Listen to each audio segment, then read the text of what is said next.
그럼 본 행사에 들어가기에 앞서서 저희 의과대학 최석진 학장님의 인사말이 계시겠습니다.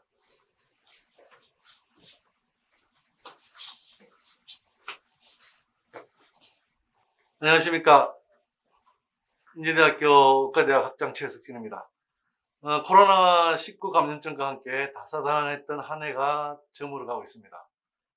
올해로 4회째를 맞는 백인제 기념학술제는 민족의 선각자이시자 우리나라 의학계의 큰 스승이신 백인제 박사님의 인술제세 정신을 기리고자 지난 2017년부터 우리나라 최초의 밀립공익법인인 재단법인 백병원 설립일인 매년 12월 중순에 맞춰서 의과대학에서 개최하는 학술행사입니다. 올해 학술제는 예기치 못한 코로나19 팬데믹 영향으로 예년과 달리 규모를 축소하여 12월 22일, 23일 이틀 동안 각각 제5회 백인제 기념 심포지움과 제18회 전정희 기념 학생 논문 발표 대회 이 두 가지 학술 행사만 개최하기로 하였습니다. 개최 방식 또한 코로나19 재유행이라는 그런 현황을 감안하여서 부득이 모두 비대면으로 진행하게 되겠습니다. 개최 방식의 변경으로 직접 모실 수 없는 것이 굉장히 아쉽지만 시간과 장소에 구애받지 않고 언제 어디서든지 편하게 참석하실 수 있다는 것에 위안을 삼고자 합니다. 올해는 의과대학과 백병원의 역사를 재정립하면서 큰 변화가 생긴 해입니다. 지난 12월 8일 개최된 학교법인 인재학원 이사회에서 역사 기록물의 면밀한 재검토 과정을 거쳐서 백병원의 창립 연도를 기존 1932년에서 백인재 박사께서 공식적으로 백병원 운영을 개시한 1941년으로 변경할 것을 만장일치로 가결했기 때문입니다. 이와 관련한 학술적 고찰은 이번 학술제의 제5회 백인제 기념 심포지움에서 진행합니다. 인류 역사에 기록된 코로나19 팬데믹이라는 초유의 상황 속에서도 관심을 가지고 참여해 주시는 여러분들을 비대면으로 모시게 되는 점 다시 한번 너그럽게 이해를 구합니다. 그리고 비대면 학술제를 준비하시느라 고생하신 의과대학 교직원과 학생들, 매년 학술제 준비에 열과성을 다하시는 우리 인문사회의학교실의 김택준 교수님께 다시 한번 감사를 드립니다. 고맙습니다.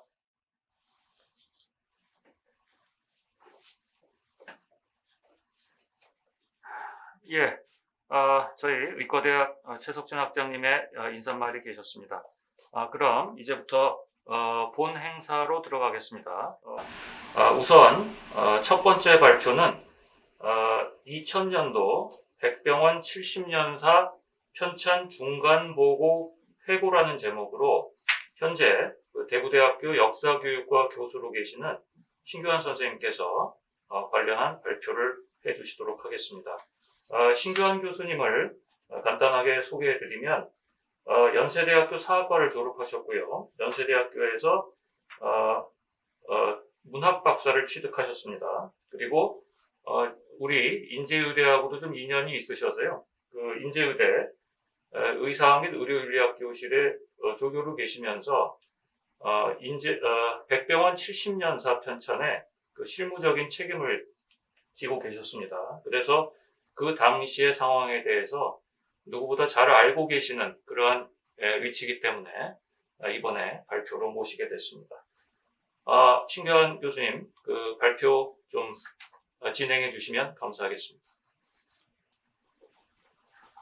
예, 안녕하세요. 방금 소개받은 신규환입니다. 제가 그 박사 과정인 2000년에 인제대에서 백병원 70년사를 만든다라는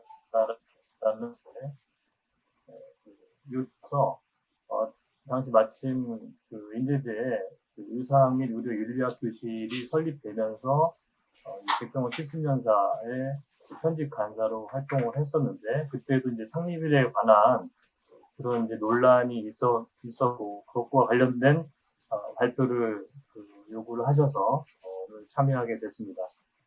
그래서 오늘 하게 될 얘기는 당시 이제 그 백병호사 관련 기록이 어땠는지, 그 표정 과정, 그다음 청일 보고와 관련된 당시의 내용들을 말씀드리겠습니다. 제가 그 백병원에 가기 전에 이제 있었던 관련 기록은 이제 백낙환 이사장이 외길 70년이라고 하는 그런 책을 발표한 적이 있는데, 여기서도 사실은 32년에 이제 백인재 박사가 그 백병원을 설립했다라는 정도만 나오고 자세한 뭐 그런 얘기는 없습니다. 사실 이 32년설의 그런 이제 그 주장은 이제 백낙환 전 이사장이 이렇게 그 주장을 하셨기 때문에 아무도 거기에 대한 뭐 이론이 없었던 거죠. 그리고 이제 두 번째로는 이제 99년도에 나온 선각자 백인재라고 하는 책이 있었습니다. 한국 현대의학 개척자라는 창작과 교통서에서 나온 책이 있었는데, 저자는 이제 학교법인 인재학원으로 돼 있는데, 실제 저자는 서울의대 의사학교실의 황상익 교수하고, 그다음에 인제의대 가정의학과의 서은광 교수로 알고 있습니다. 그 당시에 이제 서은광 교수는 이제 백중앙의료원 홍보실장이셨고, 근데 여기에 관해서 오늘 다음 발표하시는 권북 교수님 조금 아실지 모르겠습니다. 그 당시에 또 그 황상익 교수님의 제자로 또 계셨기 때문에 뭔가 좀 내용을 알고 있으실지도 모르겠는데, 어쨌든 이 책에서는 그냥 1932년서를 그대로 따르고 있습니다. 그러다가 이제 99년도에 아마 이 책을 만든 이유였을 것 같아요.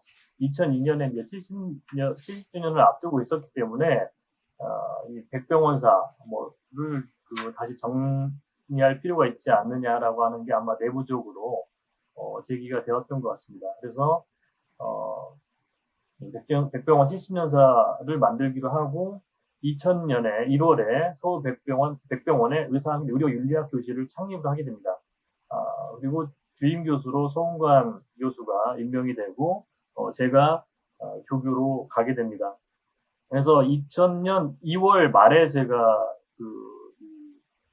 서울 백병원에 가게 됐고요. 근데 제 기록상으로 보면은 2000년 4월 1일부로 임명이 된 걸로 나오는데, 이것도 약간 그 에피소드가 있는데, 제가 3월달 월급을 받지 못했습니다. 그 이유가 정식으로 그 교육부에 보고를 해야 되는데 이 교실에 주임 교수 한 명하고 조교가 저밖에 없었기 때문에 이제 그런 절차를 잘 몰랐던 거죠. 그러다 이제 보니까 그 보고가 안 돼서 제가 3월달 월급을 받지 못하고 4월 1일부로 정식 발령이 난 것으로 돼 있습니다. 실제적으로는 2000년 2월 말부터 서울 백병원에 와서 활동을 했습니다. 그냥 월급을 달라는 건 아닙니다. 그런 에피소드가 있었고, 어쨌든 이 선각자 백인재에서는 뭐라고 얘기를 하고 있냐면 1932년에 스승의 병원을 인수한 백인재는 직접 운영할 수가 없어서 경성의학전문학교의 2년 후배이자 1929년부터 30년까지 백인재 외과 교실에서 강사를 지낸 이병훈에게 병원의 책임을 맡겼다. 백인재가 자신의 병원을 직접 운영하고 그곳에서 환자를 진료한 것은 1941년 봄부터이지만 백병원의 역사는 이미 9년 전부터 시작되었던 것이다. 이 선각자 백인재에서는 이렇게 얘기하고 있습니다. 이거는 이제 사실은 검증을 하지는 않은 거죠. 그냥 여러 가지 들은 얘기를 조합해서 쓴 것입니다. 여기서 이제 맞는 거는 사실 1941년 봄부터 백병원이 이제 시작됐다라는 것만 맞는 거고, 나머지는 다 그냥 여기저기에서 전해진 얘기를 짜깁기 한 것에 불과하고 사실 정확한 그런 사실관계는 아닙니다. 어쨌든 이제 이런 그 기존의 그 창립 연도에 관한 게 정확한 어떤 문헌 기록이나 이런 게 없고 이렇게 전해 들어온 내용으로 이렇게 전해지고 있었기 때문에 명확하게 제시되지 않은 상황이었죠. 근데 이제 백병원사 70년사를 준비를 하면서 저 역시도 사실은 당시에는 이제 의료사를 전공하지 않고 있었고, 지금은 제가 이제 이 이후로 제가 20여 년간 이제 의학사 쪽을 전공을 하고 뭐 박사학위도 이제 그걸 받았습니다만, 당시에는 뭐, 제가 이제 중국사 연구자였고, 뭐 이런 정황에 대해서 전혀 이제 알지 못했기 때문에, 오히려 이제 공부를 해나가는 그런 시점이었습니다. 그래서, 이제 기존의 어떤 자료 이런 것들을 분석하고 수집하고 사진 같은 거 모으고 뭐, 그런 이제 노력을 했었고, 그 다음에 이제 당시에 이제 원로 분들, 이 백인재 박사의 그 부인이신 최경진 여사라든지 백종원 이 초창기 설립에 관여하셨던 김희규 박사, 주영재 박사, 이선숙 간호부장, 전종희 박사 등 뭐 이런 분들을 제가 다 인터뷰를 하고 다녔습니다. 그래서 보니까 백종원 초기에 이제 이 관련된 인물들은 이제 주영재 박사가 1941년부터 와 계셨고, 박영용, 윤덕선, 김희규, 이런 분들이 이제 초기 백병원 설립에 이제 관여하셨던 분들인데, 이분들하고 이제 얘기를 해보니까, 이 41년도 이후는 이제 기억을 하시는데, 30년대에 백병원의 역사에 대해서는 이제 거의 알지 못하는, 이런 상황이었습니다. 그렇기 때문에 아마 1932년도설이 계속 유지가 됐었을 수도 있었겠죠.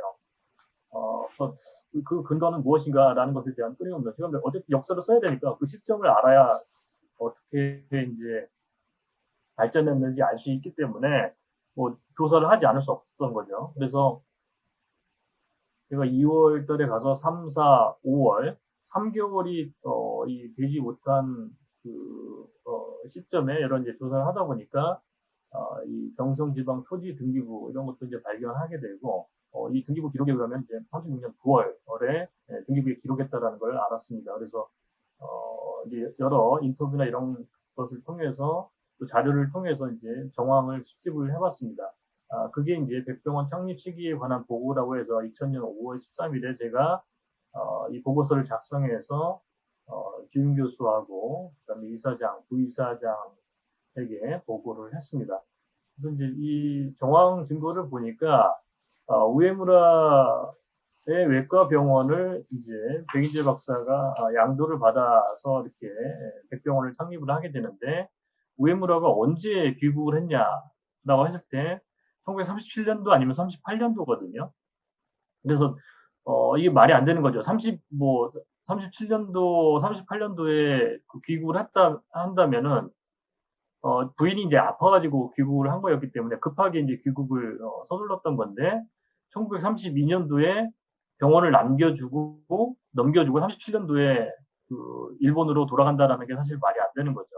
정황상으로 보더라도 36년도에 뭔가 이전 이 수속이 있었고 37년도에 넘어간 게 비교적 자연스러운 상황이 아닌가 싶습니다. 두 번째는 이제 이 백병원을 유상규 선생이 매입한다라는 그런 이제 소문이 있었습니다. 유상규 선생은 백인재 박사하고는 굉장히 절친한 그런 관계이고, 두 분이 같이 공동 운영한다는 그런 소문도 있었는데, 유상규 박사가 1936년 7월에 무좀에 의한 폐혈증으로 급사를 하게 됩니다.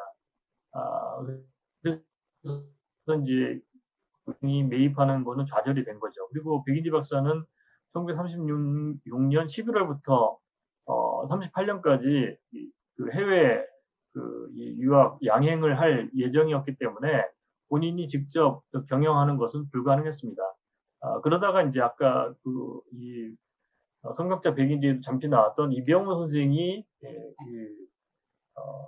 운영을 하게 되는데, 이병호 선생도 1931년부터 36년까지는 철원 도립병원에 근무를 하고 있었습니다. 그러니까 이런 여러 가지 상황으로 봤을 때 36년도 이전에 백병원이 설립됐다라는 것은 불가능하다라는 이제 제가 이제 결론에 도달했고, 또 앞서 보여드린 이 토지 등기부 기록, 그다음에 여러 가지 정황 증거로 봤을 때 36년도 이전에 백병원이 창립되는 건 불가능하다, 이런 보고를 드렸습니다. 그래서 이 5월 13일 날 보고를 했고, 이 백낙관 이사한테 보고를 하고 그 일주일 후에 백낙권 부이사장한테 보고를 했습니다.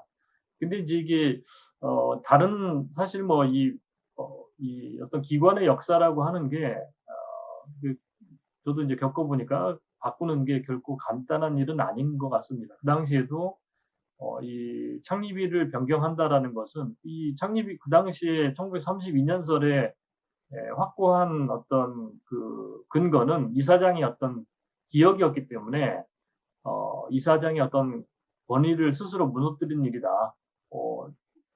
지금까지 32년을 얘기하다가 갑자기 뭐 36년이나 41년을 얘기한다라는 게 스스로 권위를 무너뜨리는 굉장히 어려운 일인 거죠.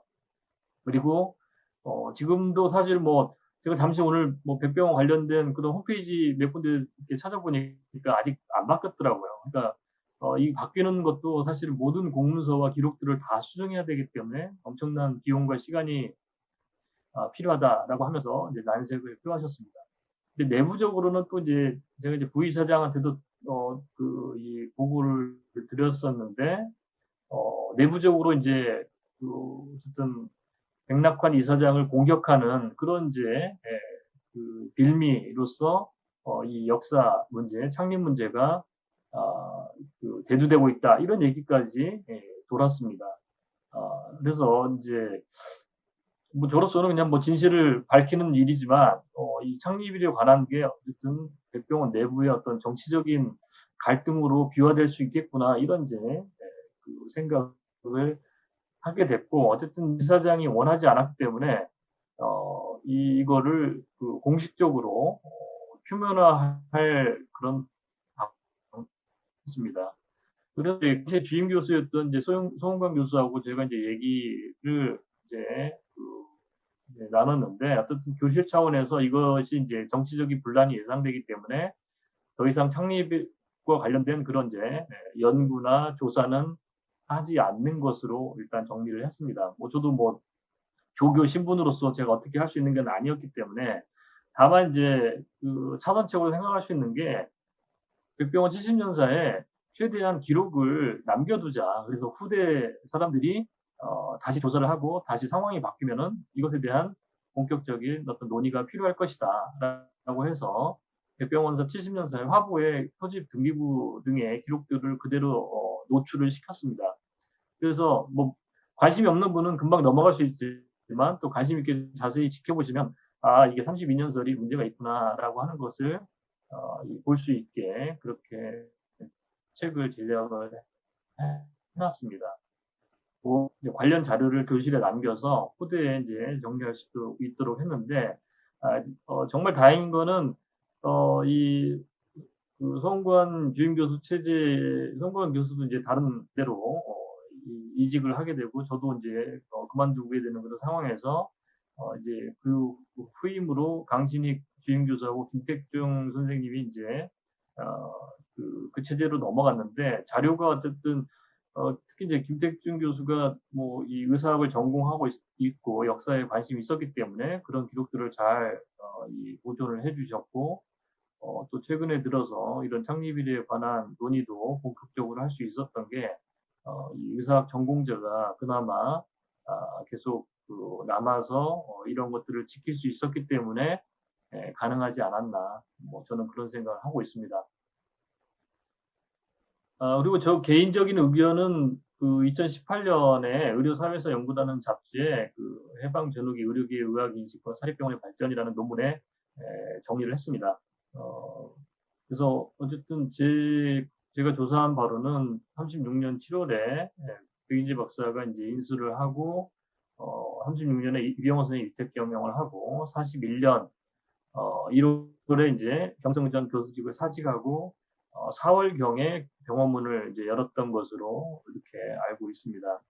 당시에는 이제 백인재 외과 전문병원, 백인재 뭐 외과 병원 이렇게 이제 불렸고, 그다음에 이제 46년 12월에 백인재 외과 병원이 재단 법위화하는 그런 이제 국내 최초로 그런 이제 조치를 했기 때문에 그래서 뭐 최근에 41년으로 이제 정리가 됐다라고 하는 뭐 얘기를 들었습니다만 어쨌든 기존의 32년 설은 아무런 이제 뭐 근거가 없기 때문에 그 굉장히 획기적인 조치가 이루어지지 않았나 뭐 이렇게 생각을 합니다. 예, 그래서 제 발표는 이 정도로 하면 될 것 같습니다. 예, 신교환 선생님께서 백병원 70년사 편찬 시기를 둘러싸고 벌어졌던 일 그리고 이후의 내용들에 대해서 쭉 자세하게 회고를 해주셨습니다. 제 입장에서 너무 자세하게 회고를 해주셔서 나중에 그 토론 시간에 뭘 질문을 드려야 될지 모르겠습니다. 어쨌든 발표 잘 들었습니다. 네, 다음으로는 이화의료원의 역사 재정립 경험, 보훈여관 복원과정이라는 제목으로 이화의대 의학교육학 교실 교수로 재직 중이신 권복규 선생님께서 발표를 이어나가시겠습니다. 권복규 교수님을 간단하게 소개를 드리면요. 서울의대를 졸업하셨고요. 서울대학교 대학원에서 의학 박사를 취득하셨습니다. 전공 분야는 저와 같이 의사학이 되겠습니다. 그리고 가천의대의 조교수로 재직하시다가 이화의대로 적으로 옮기셔서 현재 의학교육학 교실의 교수로 계십니다. 자, 그럼 권복규 선생님의 발표를 듣도록 하겠습니다. 네. 예, 감사합니다. 네. 화면 보이시나요, 지금? 네. 네네, 보건여관의 보건 과정에 대해서 말씀을 드리겠습니다. 보건여관이라고 하는 그 병원은 1887년에 세워진 우리나라 최초의 여성병원입니다.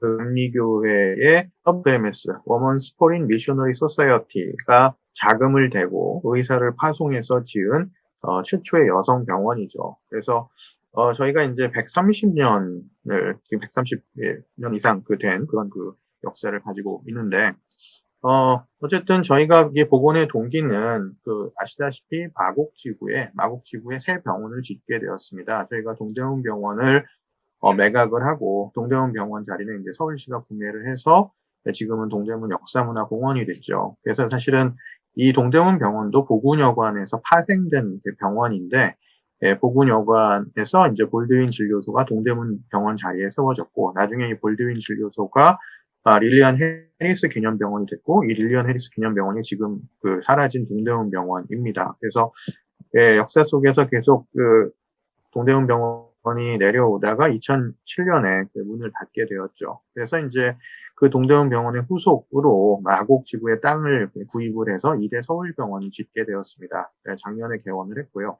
이 개원을 하면서 이화의대도 역시 옆에다가 새 건물을 지었습니다. 이와 동시에 이 병원의 전신인 보건여관을 복원해보자라고 하는 그런 이 기획이 생겼고요. 어쨌든 이게 새로운 도약을 하는 계기를 마련을 한 거죠. 이화의료의 역사가 130년 이상 된 이화의료의 역사가 우리나라 여성의료의 어떤 코어라고 할 수 있는데, 이것이 이대서울병원 신축과 더불어 새로운 도약의 계기를 마련하고, 또 구성원들 역시 어떤 새로운 자긍심을 갖기 위한 계기가 필요했다라는 것입니다. 또한 우리나라 최초의 여성병원이라는 역사적인 가치가 있는 곳이죠. 의학사 및 여성사 차원에서도 굉장히 큰 가치가 있고, 보군여관이 1880년에 세워졌는데 우리나라 최초의 서양식 병원인 대중원에 비해서 불과 2년밖에 떨어지지 않는 그런 역사를 가지고 있습니다. 또한 그와 함께 사실은 병원 차원에서는 이러한 역사 기념 사업을 통해서 여러 펀드를 좀 조성하고 기부를 받는 것이 병원 신축을 위해서 꼭 필요한 일이다라는 생각이 있었던 것도 사실입니다. 2007년에 보군여관 120주년 기념 행사를 저희가 가졌습니다. 보군여관 120주년 기념 행사를 했고, 쭉 역사에 대한 관심을 이어오다가 2016년에 보군여관 복원을 위한 워크숍을 이제 기점으로 해가지고 복원 사업을 시작하게 되었습니다. 그래서 가장 먼저 한 일이 2017년에 보군여관 초기 역사 보증 사업에 대한 연구를 시작을 했습니다. 이 복원을 하기 위해서는 적어도 보군여관이라고 하는 역사적 실체에 대한 상세한 역사 기록 작업이 선행되어야 한다. 물론 그 전에 이제 이화의대 60년사라든지 아니면 이화여대 100년사라든지 이런 역사 정리 차원에서 일부 다루어지긴 했지만 보군여관에 대한 아주 상세한 그런 연구는 시행된 적이 없었죠. 그래서 저희가 보군여관 역사 보증 사업부터 시작을 했고요. 보건여관 보건추진위원회를 설치를 했습니다. 당시 의료원장님이 위원장이 됐고, 전 의료원 차원에서 이제 보건추진위원회를 운영을 했던 것이죠. 또 보건여관 건축 실무회의를 진행을 했고, 보건여관 명칭 표기에 대한 간담회를 실시했습니다. 그전까지 한자 명칭 자체가 이제 확실하지 않았던 것이 동아일보에서 1927년에 썼던 기사에서 보호할 보자를 썼고, 그래서 이제 보고여관이라고 썼는데, 이게 사실은 고증을 하다 보니까 보호할 보자가 아니라 너를 보자다. 사실은 그 명칭에 대한 것이 이게 당시에 그 조선 정부에서 하사한 그런 명칭이었는데 상당히 유교적인 그런 의미를 담고 있었던 것이죠. 그래서 명칭 표기부터 다시 분명히 하기 위해서 간담회를 했고, 강의제 건축사무소와 함께 보건여관 복원과 설계 용역을 확정을 했습니다. 2018년에 보건여관 초기 역사 고증사업 최종 보고서를 발간을 했습니다. 1년 동안 저희가 이제 역사 연구를 했고요. 건축학적 고증도 함께 진행을 했습니다. 그리고 2018년에 이대 서울병원 신축과 함께 보건여관을 건축을 했습니다. 전통 한옥 형식으로 보건여관을 건축을 했고, 2019년에는 실내 디스플레이하는 여러 전시물을 제작하고 비치를 했습니다. 이제 저희 학교의 미대 강혜란 교수님이 도와주셨고, 2019년에 보건여관이 올해의 한옥상, 국토교통부에서 주는 올해의 한옥상을 수상하기도 했습니다. 2020년에 보건여관 직제와 운영 규정을 마련하였습니다. 이것이 하나의 시설로 학교 직제에 들어가기 때문에 의과대학 산하의 보건여관 직제를 두고 관장으로 의대 김영주 산부인과 교수가 임명이 되었고, 보건여관이 정식 개관하였습니다. 이제 이런 일들을 2017년에 보건여관 명칭 표기에 대한 간담회를 했고, 2018년 3월 27일에 보건여관 초기 역사 고증사업 최종 보고서를 내놓았습니다. 이 보건여관 복원에 대해서 말씀을 드리겠습니다. 보건여관은 남아있는 사진과 문헌을 바탕으로 복원 설계된 한옥이고요. 복원 시점은 여의사 로제타 홀 선생님이 진료를 보기 시작한 1890년을 기준으로 합니다. 최초의 여의사는 메타 하워드 선생인데 건강이 악화돼서 귀국을 하셨고, 그 다음에 이제 파송된 여자 선교 의사가 로제타 샤우드 선생이죠. 닥터 홀과 결혼해서 로제타 홀 선생이 됐는데 1890년을 기준으로 하였습니다. 전통 한옥에 유리를 끼운 배량 창호를 사용했고요. 내부에 흰색 커튼을 설치하는 등 병원에 맞춰 부분적으로 개조된 한옥이고요. 몸체와 날개체는 서대문 정동 지역 지형 영향을 받아 높이 차이가 존재합니다. 이게 이제 정동에서 있던 한옥이었으니까 이런 모습을 가지고 있습니다. 복원 대상지는 정동에서 마곡으로 이제 옮겼고요. 보증자료 수집하고 시대적 가치와 건축 특성 등을 분석해서 자문을 통해 복원 설계를 선행하였습니다. 건축가는 시공은 김동수, 감리교 등 설계 강성원, 주로 이제 강성원의 건축사, 강희재 건축사 사무소에 설계를 했고요. 교육연구시설입니다. 그래서, 대략 이제 면적과 구조, 이거는 병원인데요. 이거는 상관이 없고, 이게 이제 이런 모습으로 복원이 되었습니다. 이게 지금 서울병원 건물이고, 여기는 의과대학입니다. 이 병원과 의과대학을 잇는 구름다리가 있고, 그 앞에 이제 한옥으로 이제 복원을 했고, 여기가 이제 헤리티지 가든이라고 해서 일종의 산책도 하고 쉴 수도 있고, 나중에 여기다가 이제 어떤 기념물이나 조형물, 역사 조형물들도 설치할 수 있는 그런 헤리티지 가든이라고 불리는 그런 뜰입니다. 다른 곳에서 본 보건여관의 전경이고요.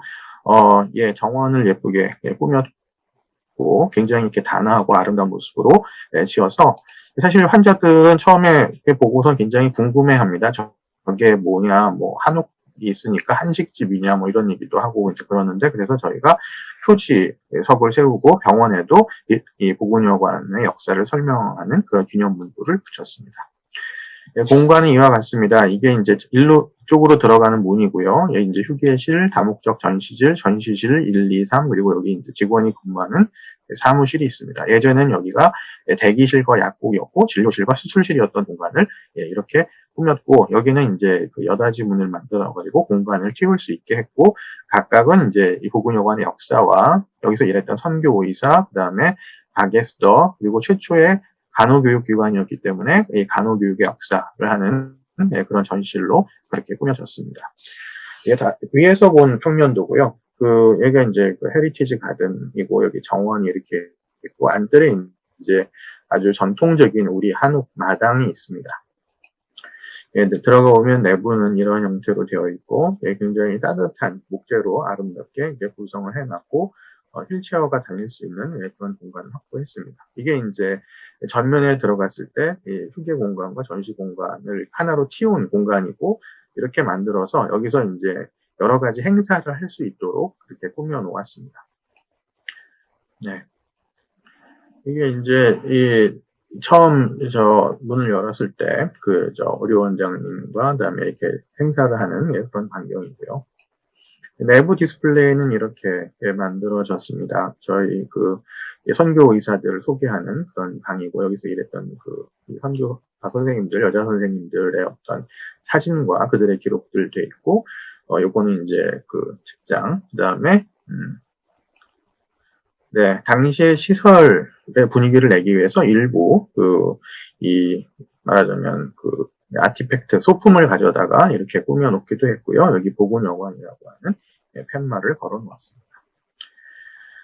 네, 이런 형태로 되어 있기 때문에 사실은 쉴 수도 있고, 가서 이제 전시물을 볼 수도 있고, 또 여러 세미나라든지 기도회라든지 뭐 이런 행사를 할 수도 있는 그런 공간입니다. 네, 전시되어 있는 예, 책상과, 그 다음에 예전의 안경, 성경, 그 다음에 예전에 썼던 의료기기, 뭐 이런 것들이 이제 예, 일부 전시를 하고 있기도 합니다. 예, 요거는 이제 저희 의료원장 님이고요. 여기는 이제 로제타울 선생이 진료를 하는 광경입니다. 보건여관에서 찍은 사진인데, 이렇게 옛것과 오늘날, 과거와 현대가 공존하는 그런 공간을 꾸며보고 싶었습니다. 잠시 영상 하나 네, 이 보건여관을 보고 난 뜻이 아마 여기서 설명이 예, 충분히 되셨을 거라고 생각을 합니다.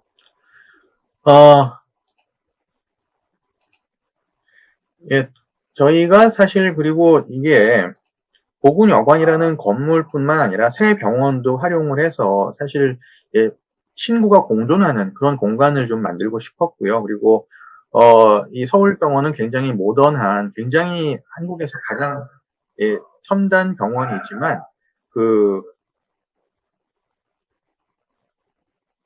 네,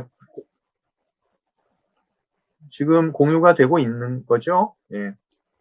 네네. 네. 그래서 병원 공간도 최대한 활용을 해가지고 우리가 역사가 오랜 병원임을, 건물은 최첨단으로 신축한 건물이지만 사실은 그 안에 있는 소프트웨어는 130여 년의 역사를 가진 병원이라는 것을 알리고 싶었습니다. 그래서 병원 내에도 이런 전시 공간을 기획을 했고요.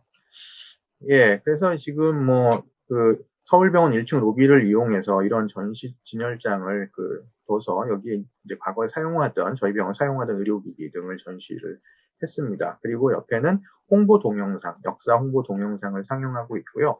저희가 병원 1층 로비에 가면 기부해 주신 분들 명단과 더불어 대형 스크린에 이화의 역사를 쭉 조망하는 그런 영상물을 보여드리고 있습니다. 네.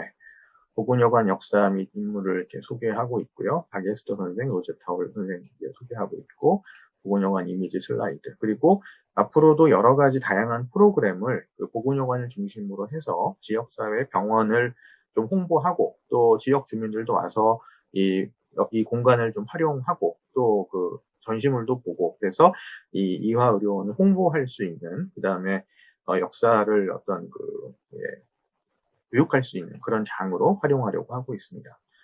보건여관의 용도는 첫 번째는 역사 전시실이죠. 이화의학의 스피릿을 구현하는 그런 기관이고요. 어떻게 보면 병원의 소울이라고 할 수가 있을 겁니다.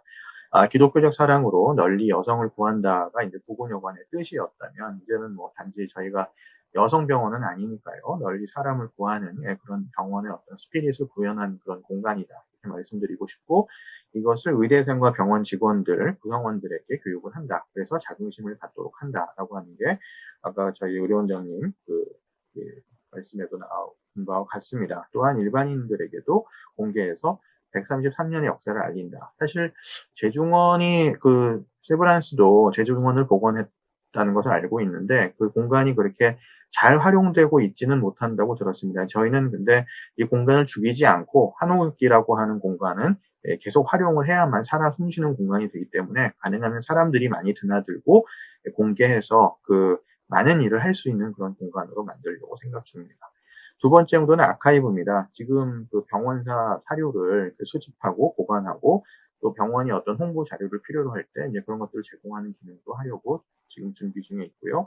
각종 행사 및 VIP 접대 장소로도 쓰고 있고 쓰려고 합니다. 채플이나 기도회 등의 소규모 모임, 세미나 등도 여기서 하면 상당히 분위기가 좋고요. 또 고액을 병원에나 학교에 도네이션 하시는 그런 분들을 모시고 접대하는 그런 장소로도 활용할 계획을 가지고 있습니다. 이제 뭐 작년에 했던 현대기독교 역사연구소 세미나를 했던 그 사진이고요. 세미나 장소로도 쓰입니다. 올해는 133주년 기념 사진 콘테스트를 했습니다. 직원들 대상으로 보건여관을 사진으로 구현하는 그런 사진 콘테스트를 해서 시상을 했고요. 그래서 이 헤리티지 가든에서 이런 전시도 하고 그랬는데 처음이라서 뭐 조금 약간 소략하지만 앞으로 이런 그 외부 공간까지 활용한 그런 그 전시를 할 그런 그 계획을 가지고 있습니다.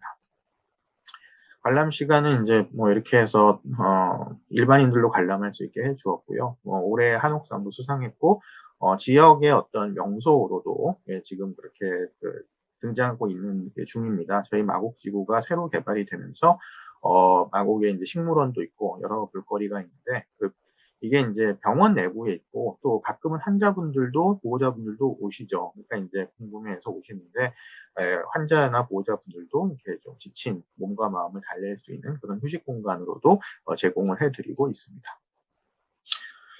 보건여관 보건 과정의 교훈인데요. 정확한 역사적 사실과 고증이 무엇보다 중요하다. 그러니까 이런 어떤 사실과 고증이 없이 일을 할 수는 없다. 그래서 사전에 보건여관 초기 역사 보증 사업을 1년간 진행을 했고 각종 사료를 발굴하고 역사를 정리했습니다. 또한 보건 주체의 강력한 의지가 필요합니다. 그러니까 왜 이런 사업을 하는지에 대한 내부의 합의가 필요한데 저희가 지금 사실은 이 서울병원 신축에 수천억 1조까지는 아니지만 수천억 원의 돈이 들어갔거든요. 그래서 사실 예, 이거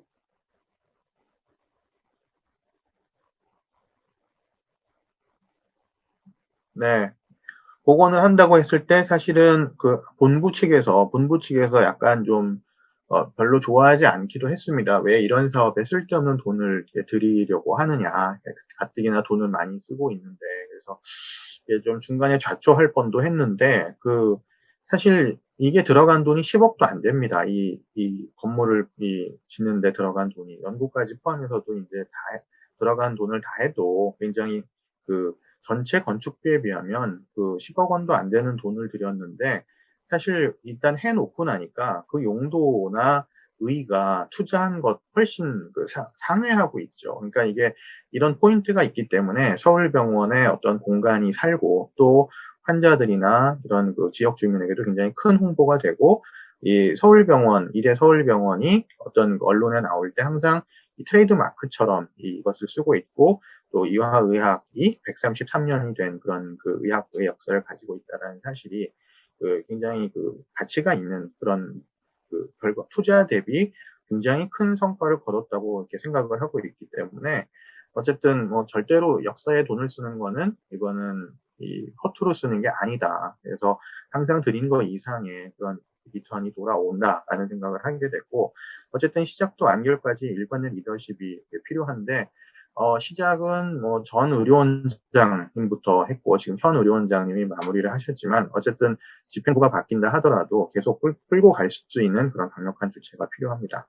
또한 그 과정을 이끌 수 있는 실무 조직하고 전문가가 필요한데 결국 병원에서 이제 일을 하다 보면 되게 의대 교수들이 일을 하게 되는데 물론 인제대야 지금 전문가가 계시고 하지만 그렇지 않은 그런 기관들에서는 자칫하면 배가 산으로 갈 수가 있다. 그래서 연구와 실행의 주체가 꼭 필요하고요. 의사학 전공자와 담당 전문 직원들도 반드시 필요하다. 그래서 저희가 이제 이것을 아카이브로 쓰려고 하면 아키비스트가 필요한 거죠. 그래서 또 이런 사람들을 채용하는데 이게 돈을 아끼면 안 된다. 그래서 결국은 사람이 하는 일이기 때문에 전문가들을 모셔가지고 확실하게 투자를 해야만 그에 상응하는 대가가 돌아온다라는 것을 알 수가 있습니다. 저희가 그 전에 뭐 60년사 뭐 아니면 이화여대 100년사 뭐 이런 어떤 역사물들도 있었지만 사실은 기본적인 사료 고증이 안 돼서 틀린 것들도 있습니다. 근데 이제 결국은 의학사 전공자들이 하질 않아서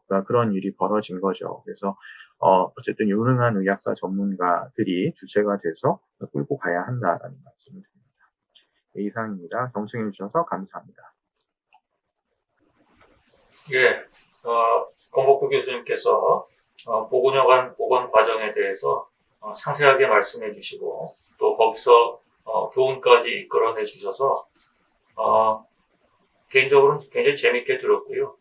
또 이러한 또 그 설명해 주신 내용이 또 저희 그 백병원 창립 연도를 둘러싼 이러한 역사적 그 내용들을 복원하는데도 큰 도움이 될 것 같다. 이렇게 생각이 듭니다. 그리고 그 보건여관이 이렇게 아름답게 복원된 거를 보니까 사실 개인적으로 좀 굉장히 부럽습니다. 그래서 저희 그 인제대학교 백병원도 언젠가는 또 이러한 뭐 가령 복원이 가능해지는 날이 오기를 좀 기다리겠습니다. 네, 그러면 그 두 분 교수님의 발표를 잘 들었고요. 다음으로 사회를 보고 있는 제가 또 발표를 해서 좀 어색하긴 합니다만 제가 그 신교환 선생님 또 권복규 선생님이 이어서 백병원 창립 연도를 둘러싼 쟁점에 대해서 좀 정리를 좀 하도록 하겠습니다. 네, 그러면 제 발표를 진행하도록 하겠습니다. 차례를 간단하게 좀 말씀을 드리면요. 지금 뭐 듣고 계시는 그 시청자분들 중에서 우리 인제의대 학생들도 많고 해서 우선 그 백인재라는 그 분과 백병원과 인제의대가 명칭상 어떻게 연결되는지를 가볍게 좀 말씀을 드리고요. 그 다음에 이제 인제대학교 백병원 창립 연도에 대해서 뭐 알고 계시는 분들은 다들 알고 계시겠습니다만 여러 가지 이설들이 존재합니다. 그래서 이러한 이설들을 종합해서 말씀을 드리고 이어서 그 이설들을 하나씩 또 사료들을 중심으로 해서 간단하게 여러분께 설명을 드리도록 하겠습니다. 그래서 창립 연도 이설에 대해서는 종합 정리하면 크게 4가지 설이 지금 우리 그 인제대학교 백병원 내외에서 돌고 있습니다. 그래서 정리를 해보면 신교환 선생님께서 앞서 발표에서 자세하게 논증을 해주신 것처럼 1932년 설이 있고 또 1936년 설이 있고요. 그 다음에 1941년 설, 끝으로 1946년 설 이렇게 크게 4가지가 어떻게 보면 이제 경쟁 구도에 있었던 것입니다. 근데 이게 결론을 말씀드리면 올해 12월 8일에 저희 학교법인 인재학원 이사회에서 최종적으로 여러 가지 그 기록물들을 검토해서 기존 32년에서 1941년으로 창립 연도를 바꿨다. 이렇게 결론이 났습니다. 이렇게 해서 창립 연도의 이설들에 대해서 좀 말씀을 드린 다음에는 끝으로 한국 근현대 의학사 속에서 우리 백병원이 어떠한 위치를 차지하고 있는지에 대해서 좀 짚고 넘어가고 이렇게 해서 발표를 마치도록 하겠습니다. 이제 백인재 박사님의 그 표준 영정 사진입니다. 흰백자에 기린 민자 그리고 또 건널제자를 쓰시는데 1899년에 태어나셔서 그 한국전쟁 6.25죠. 6.25 때 1950년에 그 동생 백붕재 선생님하고 같이 납북이 되셨습니다. 그래서 생사불명이기 때문에 늘 그 생물연대를 표기할 때는 이렇게 물음표를 찍게 될 수밖에 없습니다. 그리고 또 참고로 그 인터넷에 이렇게 돌아다니는 그러한 그 내용들을 보면 그 백인재 박사님의 그 출생 연도가 1898년으로 그 잘못 그 기록되어 있는 예들이 있는데요. 이것은 당시에 그 음력 그 출생 연도를 그대로 표기를 한 결과입니다. 네, 그 당시에 그 음력 연도를 지금의 그 양력으로 환산을 하면 바꾸면은 1899년이 되겠습니다. 가장 기본적인 내용이기 때문에 제가 간단하게 좀 언급을 하고 넘어갑니다. 자, 다음으로 그 백인제와 백병원과 인제의대의 관계에 대해서 좀 간단하게 정리를 하고 그 창립 연도에 대한 언급을 들어가도록 하겠습니다. 백인제 박사님의 그 성과 함자를 따서 사실은 그 백병원 그리고 인제의대가 됐습니다. 다만 이제 인제의대의 인자가 그 백인제 박사님의 그 한자의 그 기린 인자에서 어지린으로 좀 바뀌었다. 이 정도의 차이가 있지만은 어쨌든 그 한글로 표기하면 똑같습니다. 자, 그렇게 해서 그 1941년 1월 24일에 그 백인제 박사님이 이제 백인제 외과 병원을 창립을 해서 본격적으로 병원장으로서 운영에 들어가셨고요. 그다음에 그 해방 직후인 1946년 11월에 그 본인의 그 이제 개인 사유재산이죠. 사유재산이었던 외과 병원을 사회에 환원한다는 취지에서 그 재단법인 백병원을 설립하셨습니다. 이게 한국 최초의 밀립공익법인이라는 어떤 역사적 의미가 있는 것은 분명합니다. 자, 그리고 다음으로 좀 세월을 훌쩍 뛰어넘어서 1979년 1월에 그 이제 인제의과대학, 지금의 인제대학교 의과대학이죠. 인제의과대학을 설립하려는 노력이 가시화되면서 그 재단법인 백병원이 해산되고요. 그리고 지금까지 이어지고 있는 백중앙의료원이 발족을 합니다. 그리고 같은 해 또 같은 달에 학교법인 인제학원과 인제의과대학이 문교부로부터 설립 허가를 받게 됩니다. 그렇게 해서 그 1979년 동년 3월에 인제의과대학이 개교하게 되고 그렇게 해서 이제 신입생 80명을 처음으로 받게 됩니다. 이렇게 해서 간단하게 그 백병원과 인제의대의 관련 그리고 또 역사적 흐름을 좀 훑어봤습니다. 자, 다음으로 이제 인제대학교 백병원 창립 연도에 대한 이설인데요. 앞서 그 차례에서도 말씀드렸듯이 그리고 또 신교환 선생님께서 또 자세하게 논증을 해주셨듯이 1932년, 36년, 41년, 46년이 있는데요. 1932년은 이 화면에 보시듯이 기존의 공식적인 창립 기점입니다. 그래서 인제대학교에서 사용하고 있는 현재의 심볼 마크를 보면 1932라고 기재가 되어 있는 것을 여러분께서 확인하실 수 있을 겁니다. 근데 앞서 말씀드린 대로 지난 12월 8일에 이사회에서 이제 41년으로 창립 연도를 바꿨기 때문에 1932년은 2020년 12월 기준으로 보면 이전에 해당되는 공식 기점이 되겠습니다. 그리고 1936년이 창립 연도 아니냐 이러한 그 설도 있는데요. 사실은 이 1936년이 실제 백인재 박사님이 우에무라 외과병원을 매입한 연도입니다. 그리고 이러한 그 사실이 잘못 좀 이어져서 32년으로 굳어져 버린 것이죠. 그래서 이러한 내용들을 아까 그 신교환 선생님께서 잘 논증을 해주셨듯이 벌써 20년 전에 그 백병원 70년사 편찬 중간 보고서에 이러한 내용들에 문제가 있다라는 것이 잘 지적이 돼 있었습니다. 그 다음으로 이제 1941년이 있는데요. 1941년은 이제 백인재 박사님이 백인재 외과병원이라는 공식 그 간판을 타이틀을 걸고 본인이 이제 병원장으로서 실제 그 병원을 운영하신 해입니다.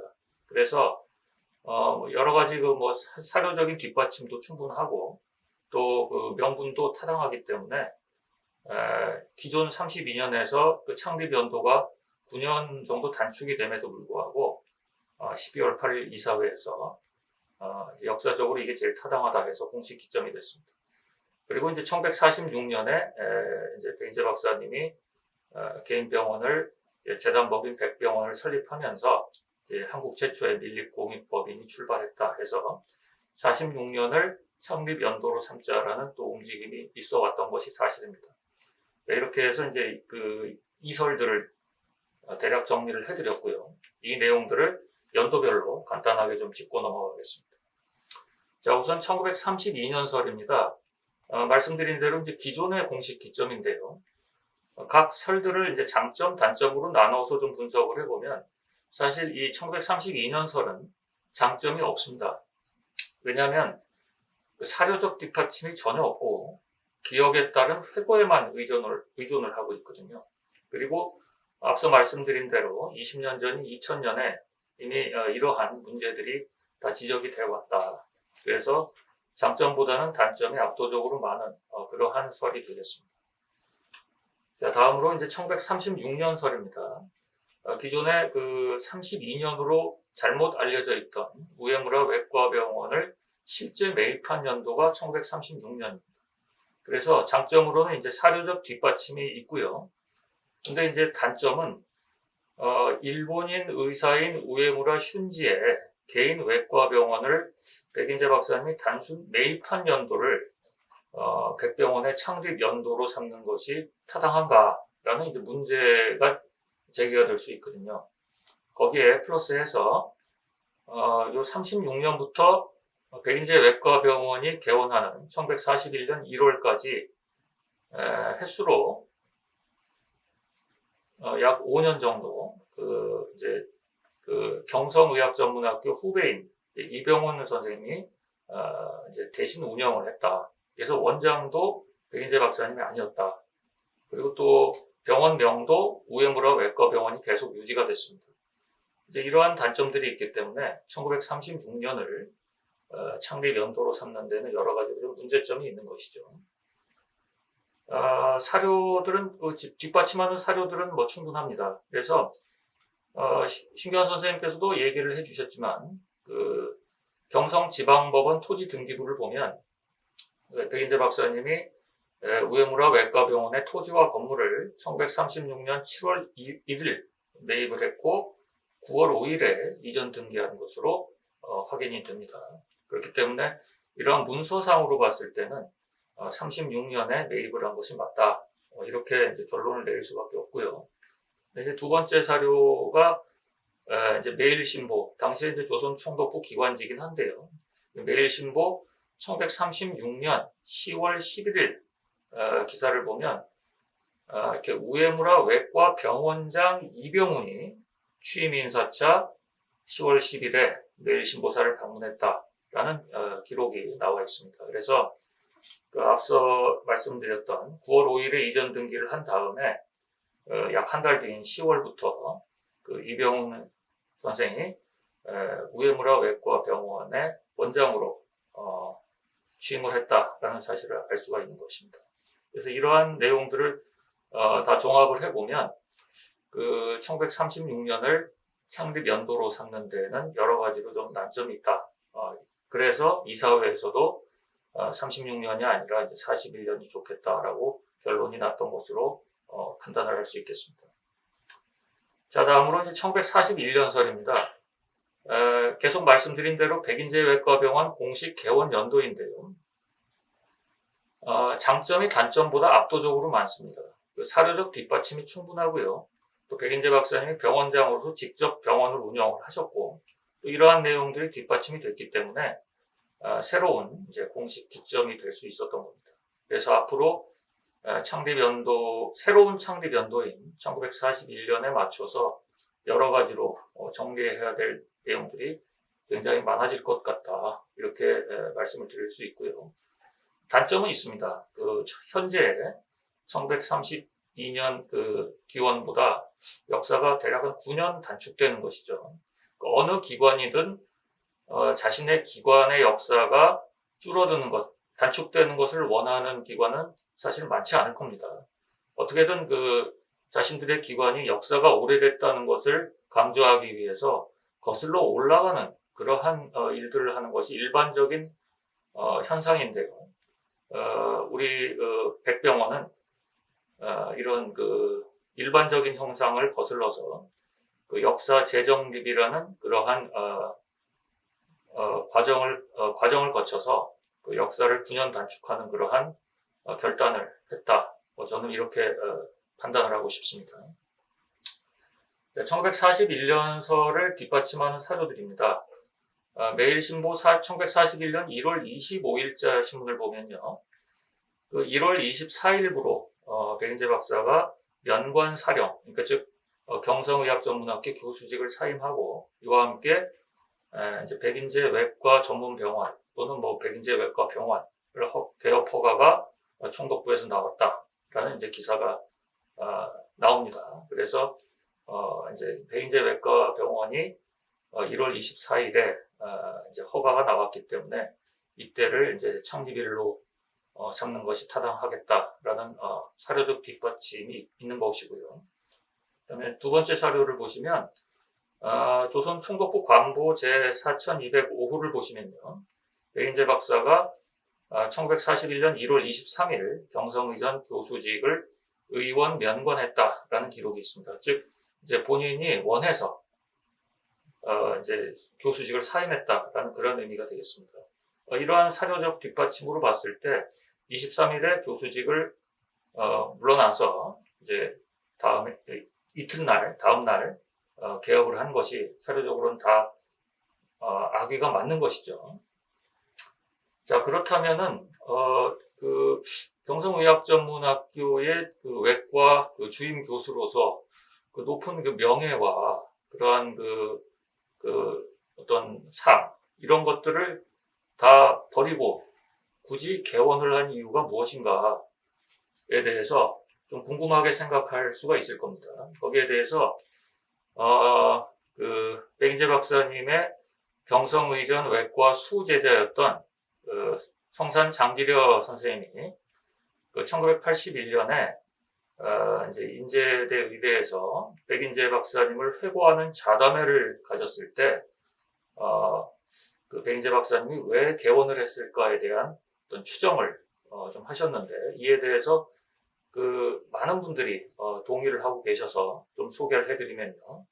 그 자담회 사회는 당시 그 의과대학 초대 학장이셨던 전종희 선생님이십니다. 그래서 전종희 선생님께서 이제 사회 말미에 끝으로 1941년 경성의전직에서 물러나셔 개업하시게 된 동기나 이유 같은 것을 누구 말씀하여 주시면 감사하겠습니다.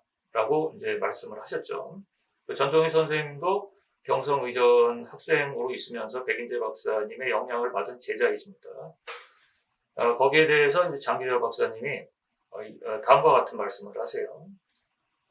일본 패망의 징조가 역력하여지니까 1941년에 일제가 그 태평양 전쟁을 일으키죠. 그래서 일본 패망의 징조가 역력하여지니까 수곤이시던 메이오 클리닉 같은 것을 세우기 위한 이제 자원을 얻기 위해 개업하시게 된 것이라 짐작됩니다. 라고 이런 추정을 하셨습니다.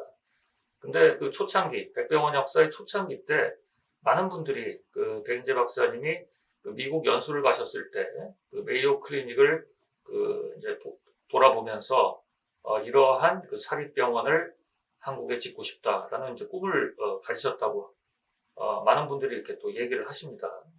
지금도 메이오 클리닉은 세계 굴지의 그 사립병원으로 손꼽히고 있는 그러한 병원이죠. 그래서 그러한 어떤 정신이 토대가 돼서 지금의 백병원으로까지 발전해 나왔다라는 또 뭐 얘기도 있습니다. 자, 다음으로 1946년설이 있습니다. 재단법인 백병원 설립 연도인데요. 장점과 단점이 골고루 있습니다. 근데 장점이 사실 좀 많습니다. 사료적 뒷받침이 충분하고요.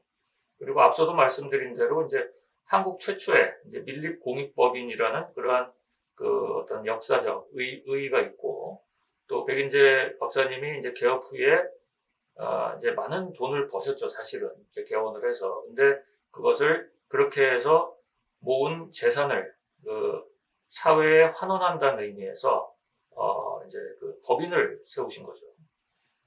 그리고 그것은 결국 이제 민족 자본을 기반으로 한 사립병원이다라는 어떤 역사적 의미를 부여할 수 있겠습니다. 그래서 장점이 사실 굉장히 많은 이제 창립 연도 후보이긴 한데 단점이 있습니다. 1941년부터 백인재 외과병원이 시작이 됐는데 41년부터 46년까지의 이런 5년 역사가 전 역사, 프리히스토리로서 잊힐 우려가 있다는 것이죠.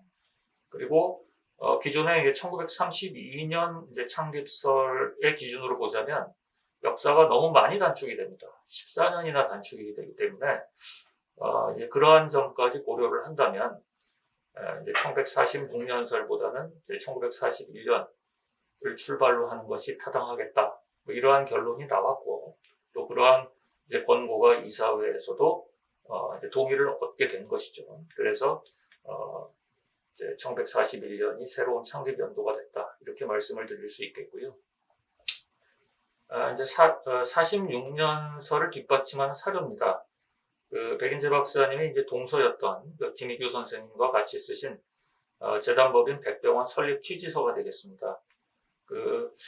이 설립 취지서를 가만히 들여다보면 실제로 백인재 박사님이 그 실력 양성 계열의 그 민족주의자였던 민족 독립운동가였던 그 도산 안창호 선생님의 사상적 영향을 굉장히 많이 받았다는 것을 이 설립 취지서를 통해서 좀 발견을 할 수가 있었습니다.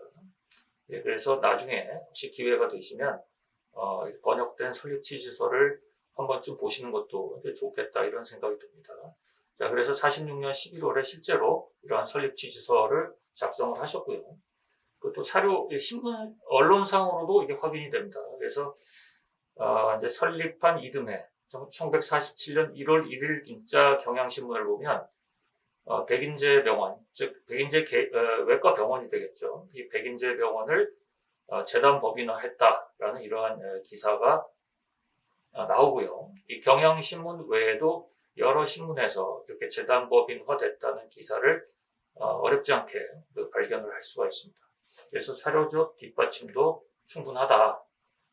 그럼에도 불구하고 이제 앞서 말씀드렸던 그러한 단점들 때문에 본격적인 창립 연도가 되기에는 좀 문제가 있었던 것이죠. 자, 이렇게 해서 네 가지 이설들에 대해서 간단하게 좀 말씀을 드렸고요.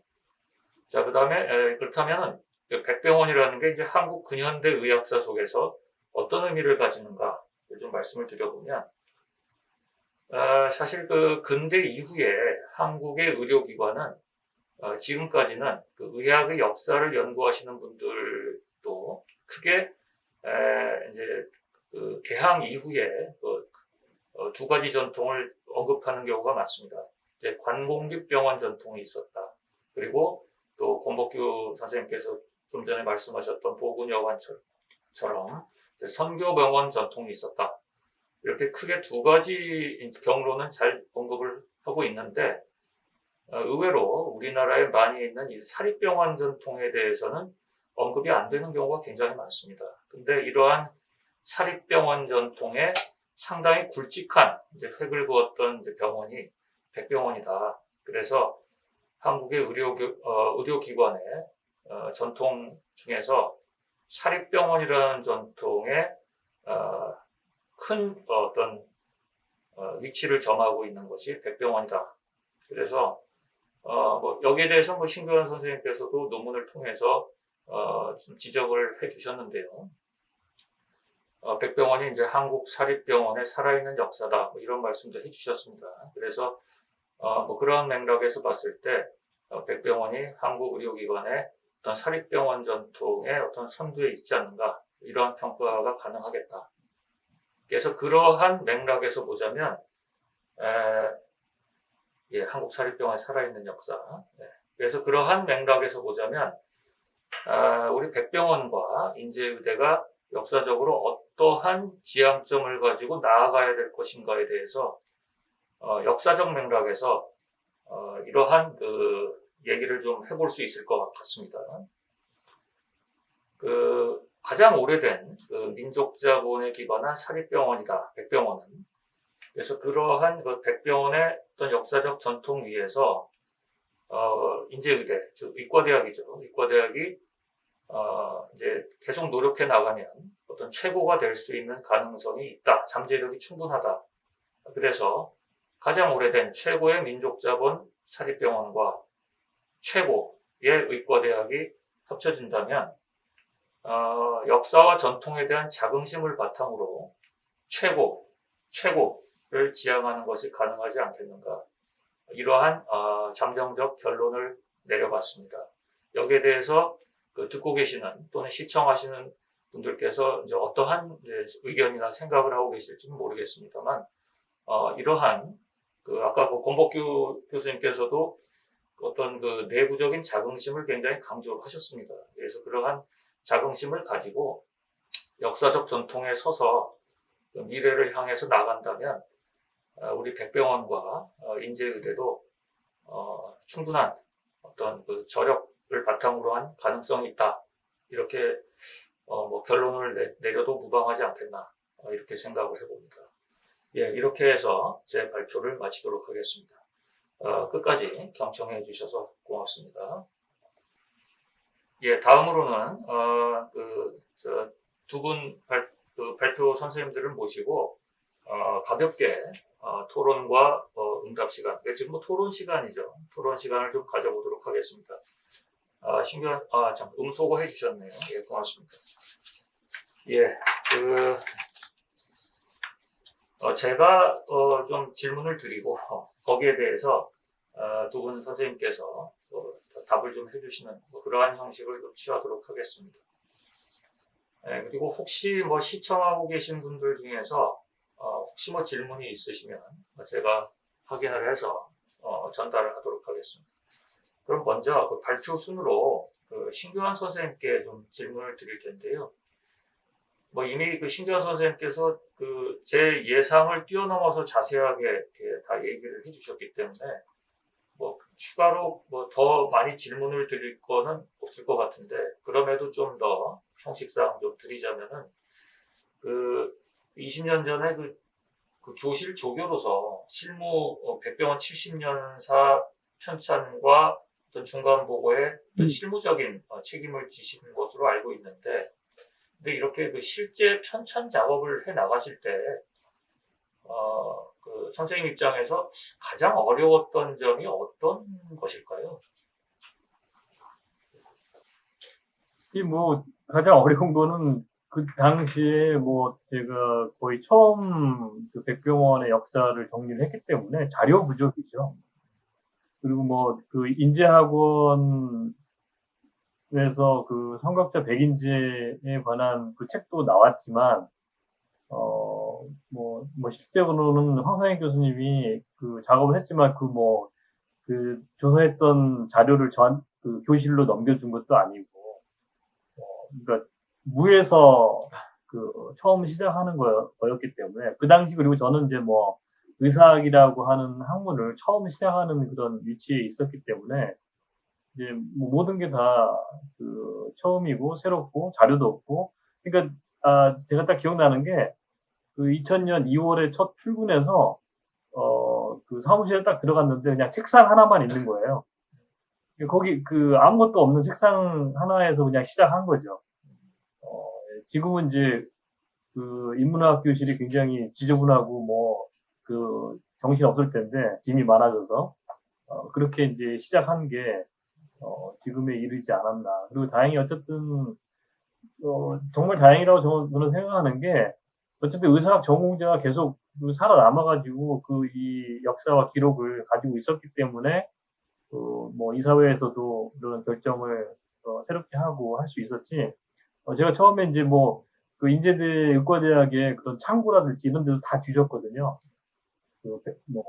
도서관, 창고까지 다. 그래서 근데 남아있는 거는 다 무슨 이상한 전표 같은 것만 남아있지, 사실 설립에 관한 거라든지, 인제의대 설립에 관한 거라든지, 이런 것도 다 남아있지 않았습니다. 그래서 이것저것 제가 찾아가지고, 당시에, 1회 입학생들의 무슨 동아리 모임, 그런 기록 같은 것도 다 소중하다고 생각해서 너무나 기록이 없었기 때문에, 그런 이제 자료 수집이 가장, 어려운 작업이 아니었나, 그런 생각이 듭니다. 네.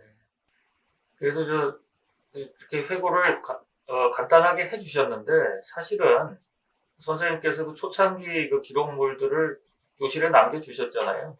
그래서 그러한 기록들은 지금 찾고 싶어도 찾을 수가 없는 그런 기록들이거든요. 그래서 아주 풍부하지는 않지만 그래도 소중한 기록들을 얘기를 남겨주셨기 때문에 그게 이제 바탕이 돼서 지금까지 이르지 않았는가. 그리고 또 실제 제가 또 연구적 접근을 할 때도 선생님께서 그래도 남기고 가신 그러한 것들이 큰 도움이 되었다 이런 생각이 들어서 개인적으로는 감사하다는 말씀을 드리고 싶습니다. 예, 토론을 해야 되는데 감사해서 말씀 안 돼. 그래서 이게 토론을 해야 되는데 근데 이게 회고니까 예, 예. 이제 회고에 입각해서 또 제가 또 어떻게 보면 또 덕담을 하게 됐는데요.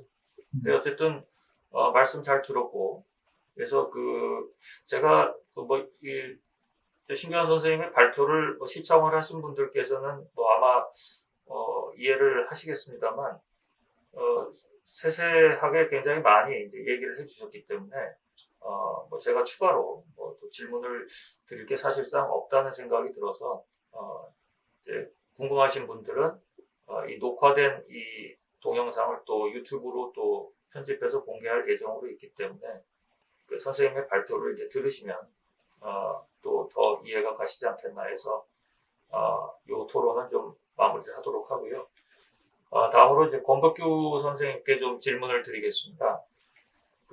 뭐 이화 의료원이 이제 뭐 보건여관 보건 작업을 하게 된 계기라든지 뭐 진행 시 어려웠던 점들 굉장히 자세하게 얘기를 해주셔서 여기에 대해서 뭐 추가로 뭐 제가 질문 드릴 건 없는 것 같은데요. 다만 이제 뭐 저도 뭐 보구여관이라는 명칭에 대해서는 이게 뭐냐에 대해서는 정확하게 알게 된 게 사실 몇 년 안 됩니다. 근데 되게 지금도 보면은 인터넷상에서 보면 보통 그 이전 명칭인 이제 보구여관을 많이 쓰고 있거든요. 근데 이게 이제 보구여관에서 이제 보구여관으로 명칭이 이제 변경된 이유라던가 뭐 그런 또 배경에 대해서는 아까 발표하실 때 좀 간략하게 좀 얘기를 주신 것 같아서 그 내용에 대해서 조금만 좀 부연 설명을 해주시면 감사하겠습니다. 예. 이게 사실은 저희가 이제 이 고증을 하다 보니까 서울시에서 했던 그 표기하고 저희 표기가 다른 걸 발견을 했습니다. 서울시에서는 너를 보자를 썼고 저희는 전통적으로 쭉 보호하고 구한다라고 하는 그런 의미로 썼거든요. 그리고 저희 모든 공식 사료에도 보호할 보자를 써서 보고여관을 썼는데 예, 서울시가 만든 표지석에는 너를 보자를 써가지고 그래서 이제 이게 문제가 어느 게 정확한 표현이냐를 이제 찾기 시작을 한 거죠. 그러다가 보호할 보자를 입증하는 사료도 있는데 대부분의 사료들은 이전 사료들은 너를 보자를 사용하고 있다는 그런 결론에 도달했고 그렇다 보면 이거는 그 명칭 자체부터가 굉장히 좀 중요하니까 왜냐하면 저희가 여기서 사명이 나오는데요, 미션이 나오는데 미션 스테이트먼트가 보호하고 구한다가 아니라 널리 구한다가 되거든요. 그러니까 이게 이 병원의 어떤 그런 스피릿, 미션 스테이트먼트와 관련이 된 문제라서 이제 조사를 깊이 있게 할 수밖에 없었고 하다 보니까 그러면 한글 명칭도 한번 들여다보자라고 했더니 초창기의 모든 사료들이 여관이 아니라 여관이라고 쓰고 있더라고요. 아마 그 당시에 서울의 어떤 발음 형태였는지 선교사들도 그렇고 선교사들이 남긴 기록도 영문 표기도 다 여관으로 표기를 했기 때문에 그렇다면 우리는 한자로는 너를 보자 보구여관, 그 다음에 한글로는 보구여관이라고 아예 고정을 시키자라고 그래서 이제 이 명칭 변경 사업을 시작하게 됐고, 저희가 공식적으로 하고 또 저희 직원을 통해서 위키피디아라든지 이런 데는 다 수정을 요구를 했습니다. 그래서 아마 세월이 지나다 보면 점점 이 원래 명칭으로 굳어질 것 아니겠냐라는 그런 기대를 하고 있고, 또 저희가 이제 그런 사업도 해야 되는 거죠. 그리고 보고 여관 그러면 사람들이 그냥 뭐 그거 무슨 여관이냐 뭐 이런 생각을 하게 되고 이제 별로 관심을 안 갖는데 여관이라고 부르게 되면 약간 말하자면 뭐랄까 좀 이렇게 특별한 느낌? 그래서 이건 뭐냐라고 하는 또 관심을 가지게 될 수 있는 그런 것들도 좀 효과를 노리고 있습니다. 지금은 뭐 저희는 공식적으로 다 보건 여관이라고 쓰고 있고요.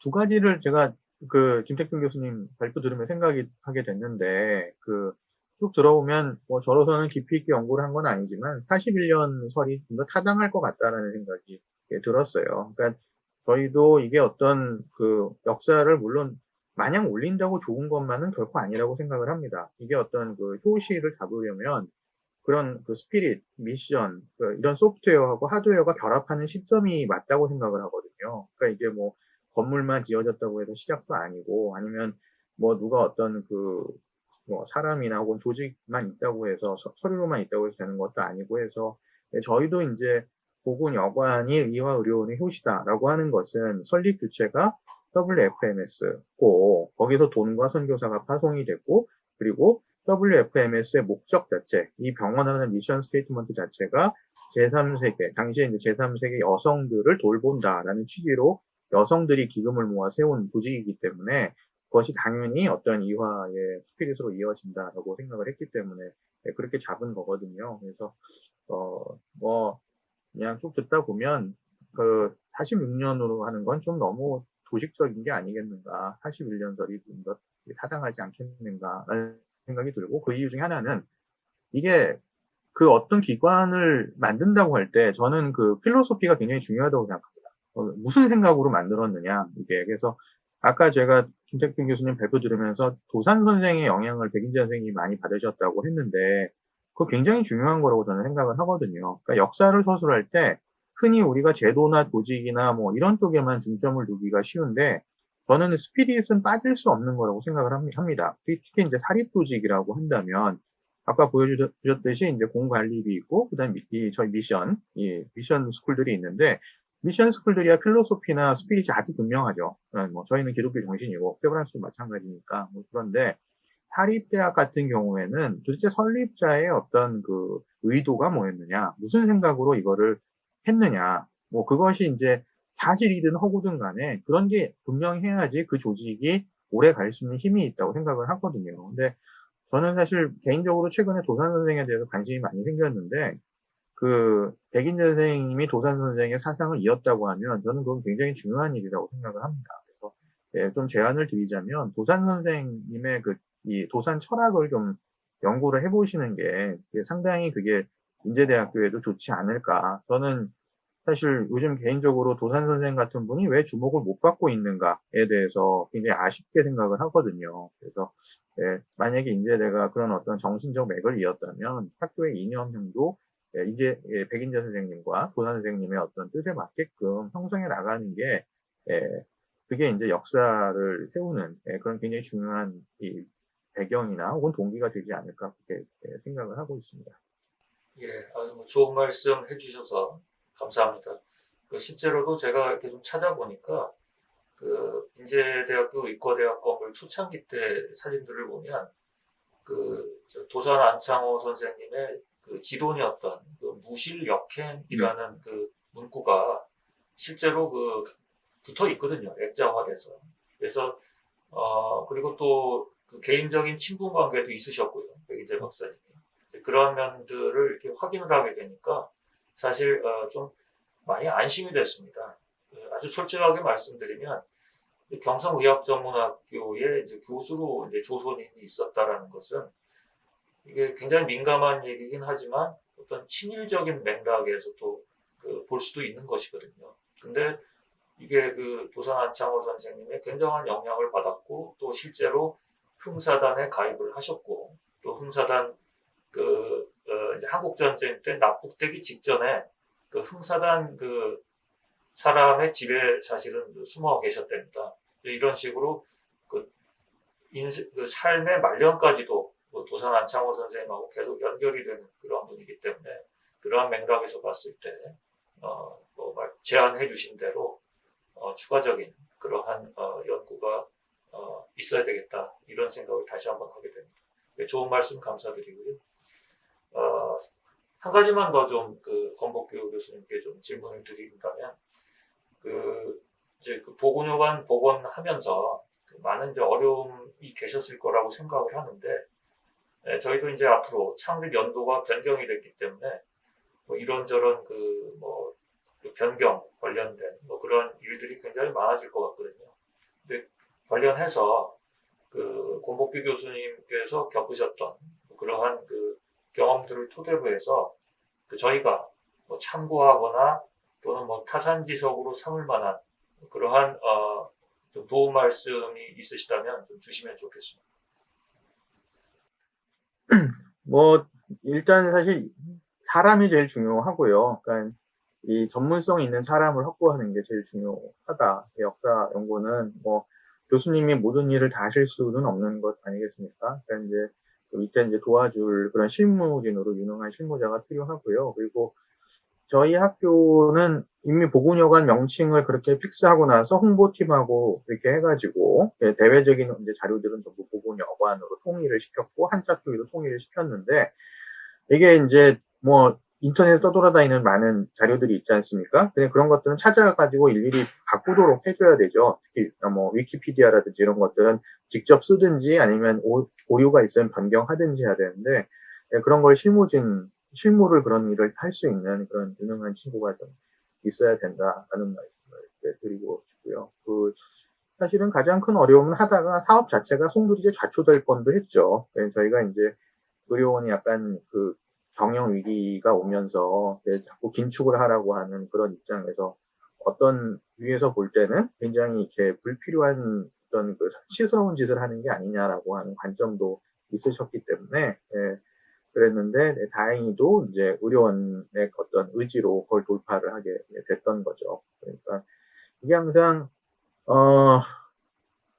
그런 것들을 설득해내는 게 굉장히 어렵습니다. 이게 왜 필요한가? 이게 당장 돈을 벌어주는 조직이 아니잖아요. 그리고 건물만 세웠다고 되는 것도 아니고 사람을 뽑아야 이게 유지가 되는 건데 이게 그러면 인건비는 어디서 나오지? 뭐 하여튼 이런 것들부터 시작을 해가지고 역사를 이렇게 세운다는 거는 항상 투자가 들어가는 일인데 이 제일 윗선에서 그것들을 분명히 인식을 하셔야 되는 그런 거죠. 근데 어쩌면 저희보다는 좀 더 순탄하실지도 모른다는 생각이 듭니다. 사립대학, 특히 오너가 있게 되면, 주인이 있는 사립대학들이라면, 결국은 최고위층이 결심을 하면 또 가게 되는 일이니까요. 그래서 그런 말씀을 드리고, 저로서는, 하여튼, 한 가지 소회만 말씀드리면, 신규 선생님은 어떻게 생각할지 모르겠는데, 최근에 친일 논쟁은 너무 정치적으로 왜곡돼 있고요. 그리고 저는 무실역행이 그렇다고 생각을 합니다. 이게 실을 봐야지 자꾸 어떤 허나 표피만 보고 어떤 사람의 삶을 송두리째 재단한다라는 거는 이거는 바로 성리학자들이 조선시대 내내 했던 일이거든요. 역사를 폭폄하는 그게 이제 완전 주의식의 그런 역사관인데 그것들을 가지고 무슨 역사를 도덕화시키는 그런 발상은 저는 개인적으로 별로 좋아하지 않습니다. 근데 이제 안창호 선생님을 높이 치는 이유는 바로 그런 조선조 성리학자들은 전부 허학을 했다라고 하는 그런 어떤 우리 조선 후기에 나타난 움직임을 구현하신 분이라고 생각을 하거든요. 그러니까 무실역행이라고 하는 건 실을 일단 중시해야 되고 그 다음에 프랙티스를 해야 된다. 말로만 하지 말고 공리공담하지 말라라고 하는 건데 바로 저는 그런 뜻도 있다고 생각을 하거든요. 그래서 사실 의사나 과학자들의 어떤 가치가 너무 폄하되는 경향이 있어요. 우리나라에서는. 그래서 사실은 왜냐하면 의사나 과학자들이 자기들이 하고 있는 바를 언어로 제대로 설명해내지 못합니다. 그러니까 이게 서양하고 다른 점이죠. 거기서는 어떻게 보면 철학의 한 갈래에서 과학이 성장을 했는데 우리는 애초에 그런 걸 한 적이 없으니까. 그러니까 이제 거꾸로 이 무실역행이라고 하는 그런 워딩에서 이게 의협의 가치를 찾는 일이 있어야 되지 않을까 그렇게 생각을 하고 역사도 마찬가지로 우리가 어떤 그런 정치적으로 굉장히 한쪽으로 치우친 그런 이 친일 논쟁이 과연 우리한테 무슨 어떤 득을 줄 것인지를 잘 보고 친일파 물론 당연히 우리가 발굴해내고 또 경각심도 가져야 되겠지만 그것은 좀 더 다각적인 측면의 접근이 필요할 거라는 생각이 들고요. 그런 면에서 안창호 선생님의 무실 역행도 저는 시사하는 바가 있다고 생각을 합니다.